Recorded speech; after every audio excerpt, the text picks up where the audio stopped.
So we were shooting Star Trek on stage 28, which is about a half a mile from the commissary. Paramount Studios, and then commissary's way down there. And so it took, 10 minutes to walk, jog down to the commissary. It would take 10, 15 minutes to be in line to get your meal, and then 10, 15 minutes to come back up because you had a half hour for lunch. So speed was extremely important to get to the commissary. You got to get there before everybody else does. Otherwise, you're waiting in line during your whole lunch hour. And I'd invariably be the first one on camera. The last one, excuse me, that's delicious meal I had up there. That steakhouse is incredible, I'm gonna tell you. And apple pie, forget about it. So, when the first assistant, who was calling the shots on a movie set, would say lunch, I'd run. Because I was pretty good at track in the school, and I'd run as fast as I could, get front of the line, and get my lunch and walk back. Leonard I'm 4 days older, I was 4 days older than Leonard, but even so, he couldn't run as fast as I could. So I'd beat him there all the time. I'd have my lunch, be walking back up where he's still getting to the commissary. So one day I see that he brought a bicycle to the studio. He's got it parked outside the stage. The guy says, "La," and before he can get out, I'm out. I'm through the door. I'm running. Nimoy is right beside me running, and he hops on his bike and he beats me to the commissary. Son of a bitch. Next day I come back and I've got a chain and a padlock. And I chain the bike to a hydrant, padlock. I'm out the door. Nimoy runs and gets on his bike and he can't go. So the following day, he comes into the studio and he's got wire cutters.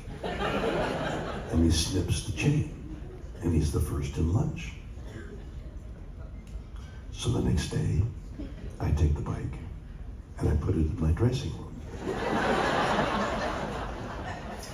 And we run out, and he says, "Shatner, where's my bike?" And I'm running. I said, "It's in my dressing room. People are going to steal it. I put it in my dressing room." And he runs into my dressing room, and I didn't tell him.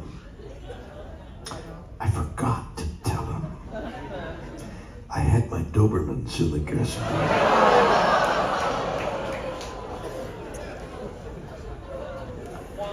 Forgot completely that there were two attack dogs in my dressing room. And he opens the door. Close the door. You son of a bitch. So I said, "I'm so sorry I scared you, Leonard. I won't do that again." So the next day, I take the bike and I put it way up in the ceiling of the stage. And he said, "Where's my bike?"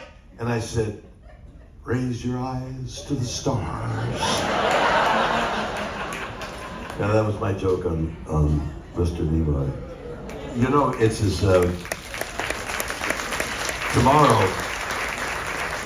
tomorrow's the 8th year of his death. His daughter wired me, they're doing something. And so I sent out a little commemoration. Leonard Nimoy was a lovely, lovely man. We had so much in common. He was like a brother to me. We were the best of friends for the longest time. I'll tell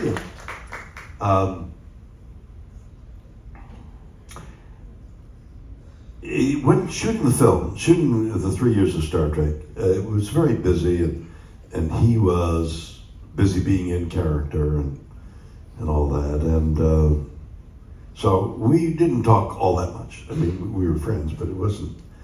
But after shooting, when we would go to Comic-Cons and and we'd be in each other's company for days at a time. We evolved this wonderful friendship based on, he was born in Boston, I was born in Montreal, Canada, and we were 4 days. Is that Boston or Montreal? Oh, Canada. Yeah, let's hear it for Canada. Let's hear it for the United States. Let's hear it for England.